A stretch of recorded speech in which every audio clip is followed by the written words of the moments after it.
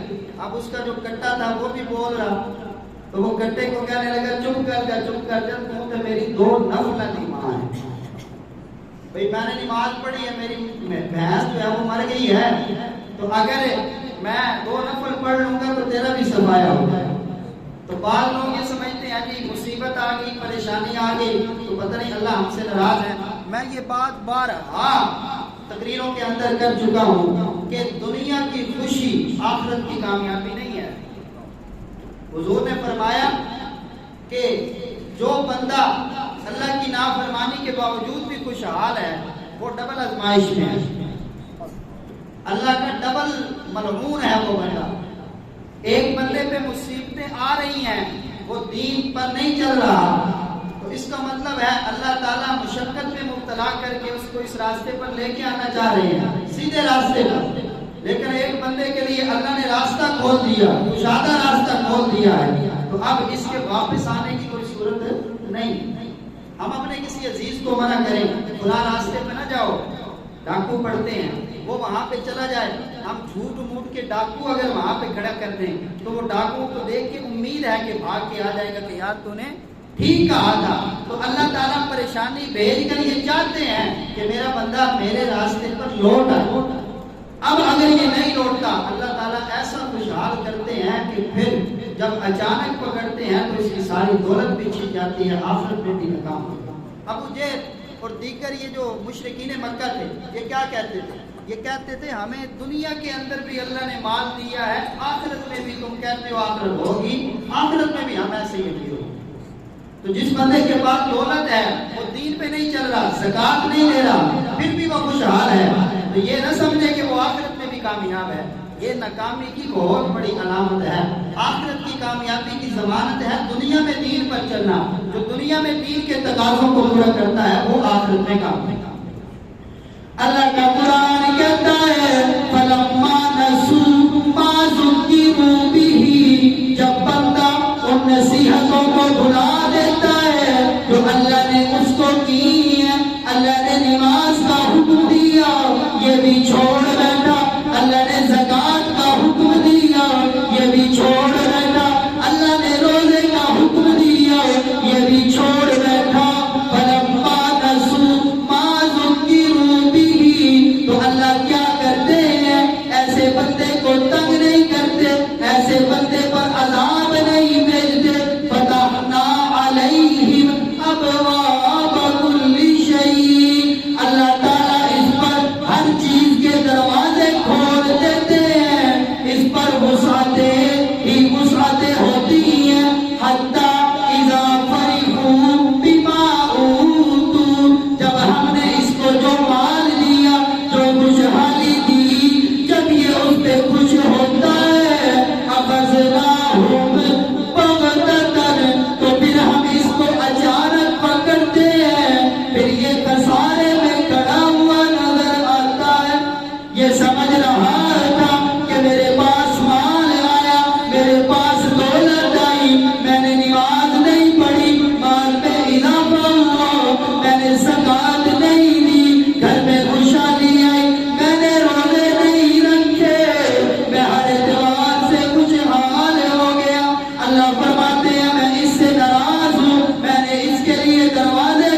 چلتے ہوئے تو یہ اللہ کی نعمت ہے کہ اللہ تعالیٰ چاہتے ہیں میرا بندہ ادھر لوٹ آئے. اب اگر یہ خوشحال ہے, اس کے پاس دولت پیسہ مال کی ریل پیر ہے, دنیا میں اس کو کوئی پریشانی نہیں ہے, تو یہ سمجھتا ہے کہ اللہ مجھ سے راضی ہے, تو یہ اس کا بالکل غلط ذہن ہے, غلط ذہن.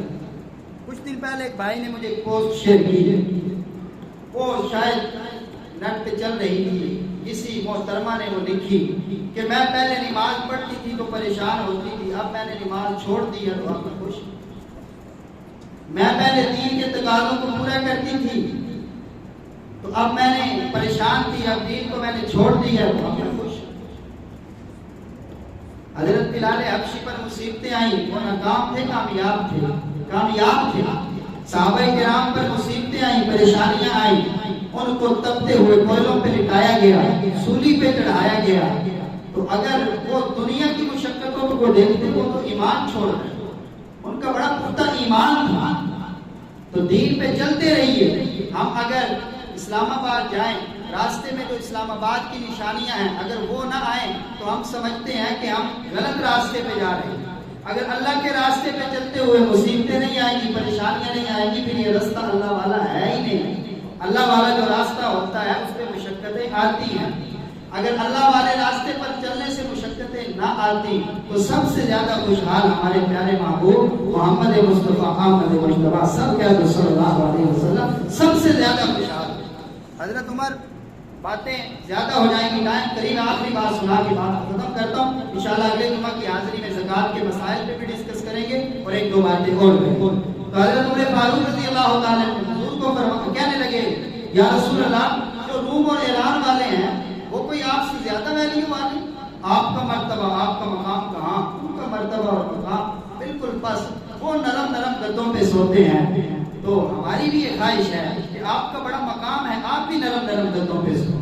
تو حضور نے فرمایا, عمر کیا تمہیں یہ بات پسند نہیں ہے کہ اللہ نے جو کچھ دینا ہے ان کو دنیا میں عطا کرنا ہے, ہمارے لیے سارے کا سارا اللہ رب العزت نے آخرت میں.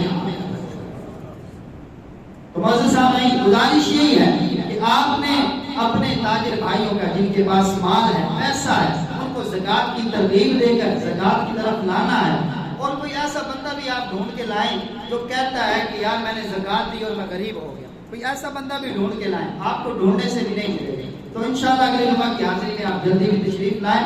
کچھ مسائل, کچھ الجھنیں جو عموماً زکوٰۃ ادا کرنے والوں کو پیش آتی ہیں اس پر بات کریں گے. نصاب پر بات کریں گے کہ قربانی کا, صدقۃ الفطر کا, زکوٰۃ کا نصاب کیا ہے, ان میں فرق کیا ہے. میں اپنی پوری کوشش سے آپ کو بات سمجھانے کی کوشش کروں گا. اللہ رب العزت جو کچھ سنا عمل کی توفیق عطا فرمائے. آخر دعوانا الحمدللہ.